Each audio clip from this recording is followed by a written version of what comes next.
I know it's absolutely beautiful outside and kind of tough to tear yourself away from goodies and good conversation and beautiful sunshine, but I know that you're going to be happy that you have kind of rejoined this session. And what I'd like to do is I'd like to introduce Robert Grossman, who has agreed to bat cleanup on our talks today in our Biology Bites Back session. And after his presentation, we're going to have all of the presenters join here on stage where you get to ask all of those really hard questions, you know, where they're really going to struggle for answers. So without further ado, here's Bob. I couldn't have asked for more than to have those first two talks introduce what I'm doing. But I like physicists even more than the last speaker or two speakers ago. So I want to take you back 20 years. So 20 years ago, I sort of worked on a project called PASS, which was with physicists. And it stood for Petabyte Access Storage Solutions. And it was for a project called the SSC. And so we were trying to do a petabyte-scale project. And it was a lot of fun. And one of the things we did was we developed and benchmarked sort of federated solutions for relational databases, object-oriented databases, what became called data warehouses, and what became to be called column-oriented data stores. You know, and some parts of the community were a little negative. We went to a database conference, and we talked about sort of append-only, optimized for analysis, et cetera, structures, and they said, you know, only people stupid enough, not smart enough to understand SQL would ever do anything that was optimized for large amounts of data for read-only and analysis. And we got the same criticism. The physicists had been using column-oriented data warehouses, and we were criticized for that. You know, so I think some things get better after 20 years. You know, we're comfortable with data warehouses, we're comfortable with column-oriented structures, but a lot of these issues are still around. And so,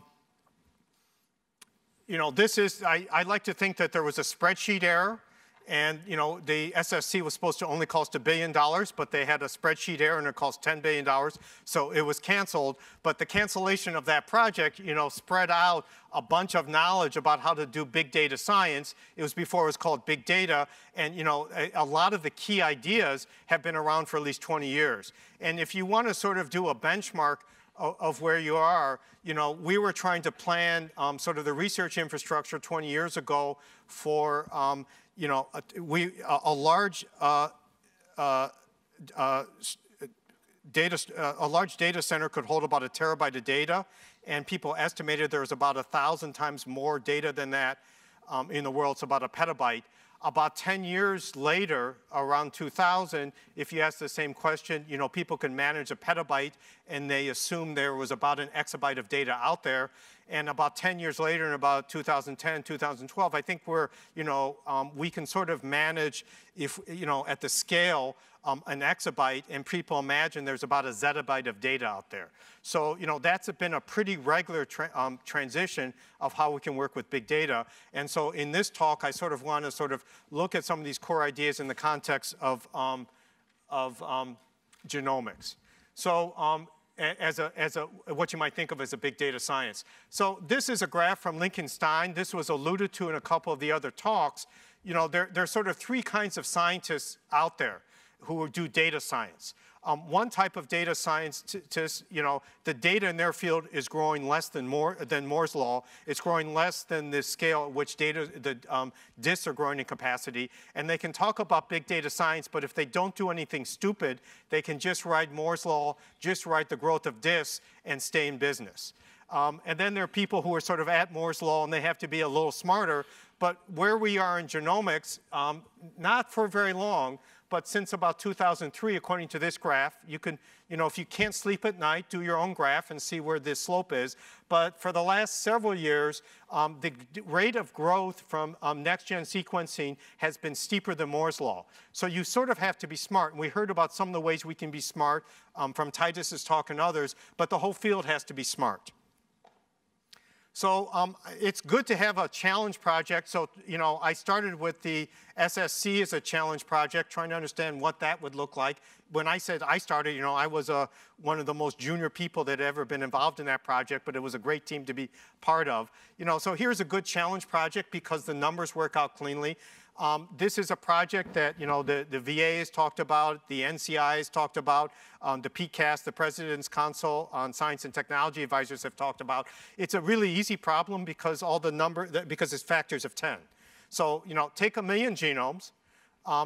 We heard in the last talk a little bit about cancer genomes. Let's assume that each genome is about 1 terabyte. So that's 1 million terabytes, or about an exabyte. Let's assume that we can sequence each genome for about $1,000. And so that gives us about $1 billion of sequencing costs. And everyone knows that you just don't pay for the sequence. Well, everyone except the people who make the decisions about funding knows that you just don't pay for the hardware. You have to pay for the software. You have to pay for the people. You have to pay for everything else. So, but it's a, it's a $1 billion project. And what you can think of about is, if you have different $1 billion if you spend about $1 billion for big data science, it divides up in a couple different ways. You can, and we're going to talk about that. It could divide up, like for the SSC or the LHSC or the LSST, as one instrument that scatters data to be analyzed, or it could be divided other ways. And in genomics, it's divided by hundreds to thousands of instruments that are spread around, and the challenge is to integrate that data and bring it together. So this is a chart that in one form or another has been around for the last couple years, but let's think of this chart in the context of 1 million genomes. So in this chart, what I didn't mention is there's different ways to compress the data. And so, if you're a betting person, you could bet on that exabyte of data that that 1,000 petabytes of data of how it's going to be compressed, but it's going to be compressed somewhere between 100 petabytes and an exabyte, 1,000 petabytes. So somewhere in that range, we got to manage that much data to understand genomes. And why are we going to do this? Well, we heard about it in the last talk. So there's sort of 3 things that have to be done. One is this, and we'll come back to this idea that one gene causes one disease is just not the case at all. And so it's basically, as we heard, it's about how the environment, how genetics, et cetera, affects pathways and how they function. And so we need to improve our understanding of pathways. With an improved understanding of pathways, we could do better diagnosis. I'll give some examples. And once we have better diagnosis, we can also have better treatment. So the jargon people are beginning to use is precision treatment, precision diagnosis. And the 1 million genomes is sort of the basic data for which we can sort of begin to think about how to improve our knowledge of pathways, how to improve diagnosis, how to improve treatment, to do both preventive healthcare and to do personalized medicine. So I'm just going to give some examples. Whenever you ever come to a talk like this, you always have to give examples from your friends. So I'm going to do this example from the White Lab because it's from the University of Chicago. There's lots and lots of examples you could do. This is for breast cancer. This is if you take a tumor in breast cancer. This took a couple dozen tumors. All the tumors under the microscope and under standard analysis look the same. And so the goal is to stratify the disease by stratifying the genomics of the tumor. And in here, and I won't go into the details, they looked at the genomic variation among these patients, and they broke it up into 2 types on this principal components analysis. One was triple negative, and one was estrogen receptor positive. One of these responds to treatment, the other doesn't. And so, when you look at the tumors, there's no difference. But when you stratify the disease by looking at the underlying genomics, there's huge difference. You treat them absolutely fundamentally differently.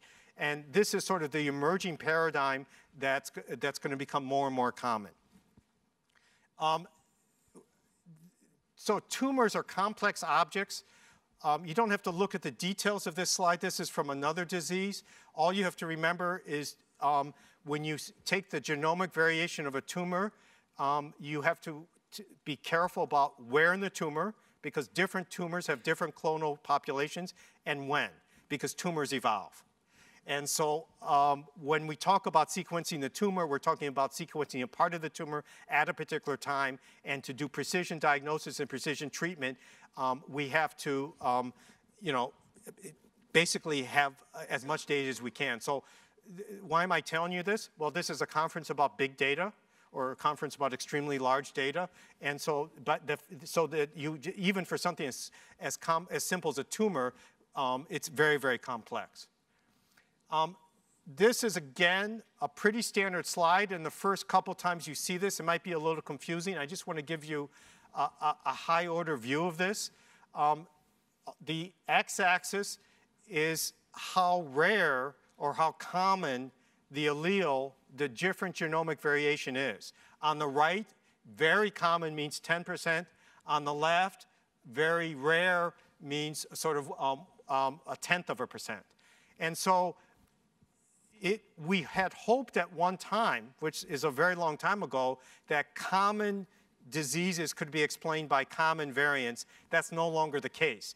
Now, there's an active debate in the community exactly how the rare events and the less common alleles, how they manifest themselves, and those combinations actually cause disease. And so I don't want to go into that, but again, from the viewpoint of big data, the further we are along on the right, the less data we need. The further we are on the left, the more data, and because we're looking at combinations which grow exponentially, the more computation we need. So this is both about big data and big computation, because when we're looking for, basically we're looking for combinations of relatively rare events to explain the kind of variation we see and how we need to treat it. And so it's big compute over big data.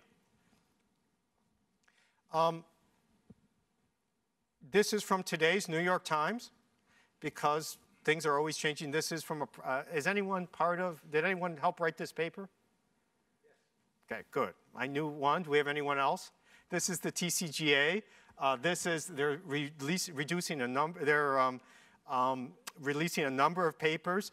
A number of the people in TCGA and ENCODE are now becoming genomic rock stars and are having their pictures in sort of strange silhouette in the New York Times, if you saw the ENCODE article. And so the only thing I want to bring up in this paper, this is about a particular type of lung cancer. Again, you match the tumor, you match the normal, but the numbers are sort of in the levels of 100. So if you take, say, 10 to 20 diseases times 100 to 200 kinds of instances, both are going to grow, but you're talking about in the order of 10,000. So if you think of 10,000 to 1 million, it's about 2 orders of magnitude. So that's the challenge. How do we do 2 orders of magnitude? And this just quantifies. This is a little, if you look at all the variation among the different cancers that they've looked at so far in TCGA, this is a little on the higher end. But for a particular tumor, there were 360 different changes, different alleles in the exons. There were 323, these are the means, copy number variations, either too few because of a deletion or more, more which overexpresses something, and 165 rearrangements per tumor. So we're about as far as you can be from one disease, one gene, one disease. We're talking about very complex interactions. So this is sort of a chart where you, and why do I have small footnotes? Because whenever I give this talk, I get beat up afterwards because the people from the different collaborations come up to me and they say that their data is bigger than other people's data. And so their data may be bigger than other people's data, but these are, at least some authoritative description of how big these projects are. And, $1 billion over a 10-year planning cycle to create an instrument looks pretty scary at the beginning of the decade. It doesn't look that scary at the end of the decade. And so, the LSST, the LHC, they're producing, 10 to 20 petabytes of data a year, but it's a 10-year cycle. In genomics, you know, we're producing less data, but the cycle is more frequent, and we have lots and lots of instruments. To my mind, it's a much more complex problem. And, you know, that's a picture on the left of a highly trained artist of what these big instruments look like, where you have $1 billion instrument and the data scattered out. And on the right is sort of what we have in genomics, where we have lots of smaller instruments producing terabytes of data, but we're trying to figure out, it's all supposed to be uploaded to one place, but the world's not that simple. And then another way to produce spend $1 billion is to take about 10 million of these devices and have self-tracking and try to understand data that way. This is a Fitbit. Okay, so what's the instrument? And that's what I want to talk about. So, you know, for those people who sort of have operational responsibility for big data, this is sort of boring. So, you know, do your email. But, you know, one way of thinking about things is do you measure data in terabytes, exabytes, and zettabytes? You know, most people who do big data this way measured in sort of megawatts. There's, you know, in general, people who measure data in megawatts are very proprietary and don't talk about it. The Open Compute project around Facebook is an exception. If you measure data in terms of megawatts and you have sort of operational responsibility and you can sort of disclose it, I encourage you to do it because, you know, the more people who understand this, the better. And I want to sort of give, not a theoretician, but a sort of, I'm just, you know, a simple person trying to do big data. And the way I understand if something is big data scalable is this way.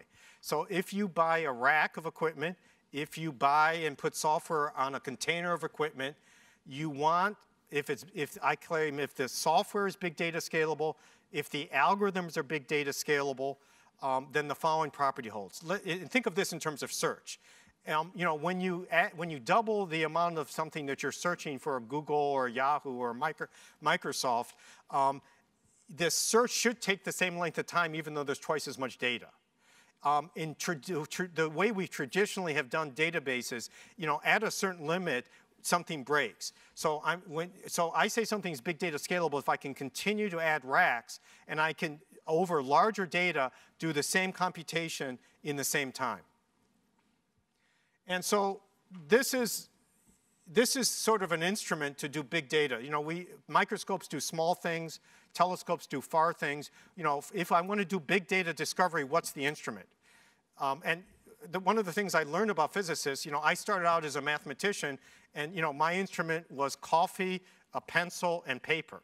And I had never met anyone who had more complex instruments, but the physicists have all these sort of interesting instruments, and I learned to respect people who can do instruments. And so this is sort of an instrument for big data. You know, this is a commercial instrument for big data. It's a 15-megawatt data center.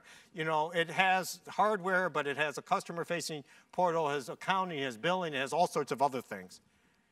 And so I want to give you a couple questions. One question is, you know, is there anything different between the commercial cloud service providers, the Amazons and Rackspaces, and what you might think of cloud service providers for science? You know, is the only difference price, or is there something fundamentally different? And I'm not going to go over this table, but for those of you who do science and genomics, I mean, I think there's some important differences. You know, we need to compute in different ways. We have different types of flows. You know, we're not doing internet scale out, you know, to do customer-facing people on the web. So, you know, and the point of view, you know, in science, you know, we take a longer point of view where we try to democratize access to data. We try to sort of encourage people to analyze data. And in business, you know, they can't take that point of view. You know, they're driven by the next quarter, by a business model, et cetera. So there's a different point of view. And, you know, lock-in is good in one sense, but we don't want our data locked in science. And so about 3 or 4 years ago, we started a project called the Open Science Data Cloud. We did it we did it through a not-for-profit because we wanted to take this longer point of view, not quarter by quarter. We wanted a place for scientists to be able to put their data, to take a long point of view, and we want to be able to make it easy for scientists to move their data to other science cloud service providers, to be able to move it to commercial cloud service providers, to easily move complex environments between different cloud service providers, and to sort of create, to run clouds infrastructure for scientists. So my goal is to sort of move ahead by making mistakes quicker than other people and recovering from them. So I've made a lot of mistakes in the last 2 years. I'm going to tell you about some of them. So one of the things we learned, I started out sort of building software, so I understand a little bit about software. Then I started, for the next 10 years, I did sort of build statistical models over data, and I understand a little bit about that. I never had done anything in operations. And for people who do operations, it's just completely different than everything else. So I made all the elementary mistakes you do in operations. And so sort of one idea I want you to think about is, what's the difference between a commercial cloud service provider giving you a petabyte or an exabyte of data and a science cloud service provider? And another thing I want you to think about is if you have to do the operations to be a cloud service provider providing a petabyte or 100 petabytes of data, what does that look like? And so in the same way we understand the importance of network operations centers to build networking for research, I don't think we've put the same kind of thought into what's a science cloud service provider, what's a cloud service, what we call a cloud service operations center. So at one level, we're just trying to be a good cloud service operations center so we could provide petabytes of data, provide services over it like assigning IDs, assigning permissions, giving you access to that and allowing you to compute that very efficiently to further science. And so, we have to take care of racks in different ways: storage rack, compute racks, mixture racks. We have to monitor these racks, we have to have compliance and security over these racks. We have to put digital IDs over these racks, permission services and compute over these racks.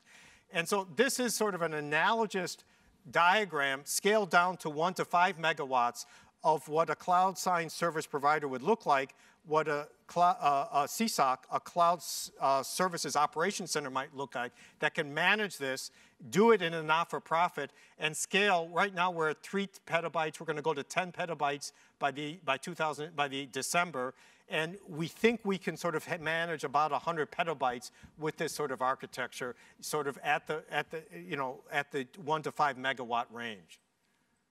So the philosophy is to automate as much as possible. We used to take us a month to bring up a rack. We could bring up a rack in 1 day with all our software right now. We want to write as little software as possible because it's a small not-for-profit. So we have to use other people's software. Each project is different, but we try to sort of give core data services, IDs, permissions, compute over this, and then we do accounting. So what's some of our biggest mistakes? When I was a little kid, my mother read me these books, and the world was a sort of a nice place where everyone respected each other. When I sort of first ran this, I assumed that the world would be a nice place where everyone respected each other, and so we didn't have strict accounting and billing. And it turned out that people who have access to large computing resources were not as well behaved as when I had my fairy tales read. And so it was a disaster the first year. So now we have accounting and billing, and people are better behaved. We were a little too optimistic because we're optimistic people about big data software and how well it would work. We tested at the level of terabytes, but not at the level of petabytes because we're a petabyte operation. So I'm going to skip ahead, tell you a little bit about Bionimbus. So Bionimbus allows you to take a sample, get an ID. ID is one of the core things we do. You assign secure metadata to the ID, for example, where that data is allowed to be, whether the patient has consented, et cetera. The sample is sent to a sequencing center, and then the data ends up in a cloud, and you can analyze the data. And we learned, if mathematicians take coffee and produce theorems, biologists take pipettes and produce heat maps, as we learned in the last talk. So this is a heat map produced after you analyze the data I just showed from that sample. And we have technology to efficiently move the data wide area across the country at scale. I'm running out of time, so I'm not going to show you. Bionimbus actually has the 3 types of clouds that we talked about, we heard about in the last talk. It has a community cloud for public data, like the 1,000 genomes data, PubMed. It has what we call a controlled cloud for data like TCGA, DB gap data, plus the community data. And it has what we call a private biomedical cloud where we add PHI data in it, and we put compliance and everything over it. So one way to think of this is if I take a data set, a terabyte-sized data set, and I put an ID on it, I should be able to route that ID anywhere I want between cloud service providers, analyze that data, and sort of do that where it's aware of whether it's community data, it's private data that is controlled, human data, or it's PHI data or has other compliance on it. So we want to attach the compliance and the security in a smart way to that data so we can analyze it at scale. And I won't talk about the architecture. This is the heat map. I want to now, I got 1 minute? Okay. So this is something from the TCGA Atlas. You see patients that are sort of at the hundreds level, tumor samples at the hundreds level. And that's, you know, there are about 20 cancers that are being studied. So this is on the order of 10,000. It's an interesting idea that the community is going through now. Can we scale this up by a factor of 100? And what would that look like? How would we manage? How would we manage it? How would we do science over it? So our perspective is, you know, think of this as a science cloud service provider. Think of how would we do operations to support this? How would we do it both for the community where you have data that anyone could look like? How we do it in the context of controlled data where it's de-identified? How do we do it when you have to add clinical data? And so here's sort of a very, very simple way. And to look at it, the raw files at the bottom are sometimes called BAM files, for binary assembly files. It's about, depending upon how you're optimistic you are about compression, 100 petabytes to 1,000 petabytes. Above that, you pull out the variation data. It's about 2 orders of magnitude smaller. A lot of the analysis takes place in the variation data. It's 1 to 10 petabytes. And above that, you enrich it with clinical data, have summary data. You could do this both at the identified and de-identified way. And so how do we support this today? Well, the top is easy. It's relational databases. The middle ground is where we are at scale now, is relatively straightforward. We choose NoSQL databases. We're using sort of a Cumulo over Hadoop. You can use there's lots of other ways to do this, but there's pretty good knowledge of how to do 1 to 10 petabytes. I think the challenge is at the bottom where today, you know, if you're a large-scale commercial cloud service provider, you could do, you know, hundreds of petabytes. At least for the people I talk to in my community, in the science community, you know, I think we could be pretty confident how we manage 10 to 50 petabytes. As you go above that, you know, all bets are off, because, you know, the tools we use have not been tested at that level. And so it's a bit of a, it's really actually a tricky business to be in. It's good to do PowerPoint. It's a little hard if you have operational responsibility for that. And so I won't talk about that. We have our own way of doing that. I'm not sure how well it's going to work. If you have a better way, and the main reason I come here, and this is why I'm going to finish, is we're hiring. We're hiring a few people to help us figure this out. We would, you know, this is a not-for-profit. If you've never worked a not-for-profit, everyone should work at a not-for-profit before they retire. So we're hiring someone to lead this group. And the other thing we're doing is we're looking for volunteers, because I haven't mentioned this, but it's a not-for-profit, and we want some volunteers. So here are the teams that have done this. I want to end with where I started at the PASS project. The PASS project disbanded because of this spreadsheet error, but one of the people who left there went to Slack and sort of did some of the software for Babar, which we heard about at the beginning. So, you know, I think, you know, this is sort of it's a nice closure after 20 years to come back to where a lot of this stuff started. and to, you know, not talk just about physics. We have this not in physics, not only in astronomy, in biology and environmental science. You know, the world of data science is exploding, you know, and this is a good time to be in this field. So thank you. All right. Wonderful.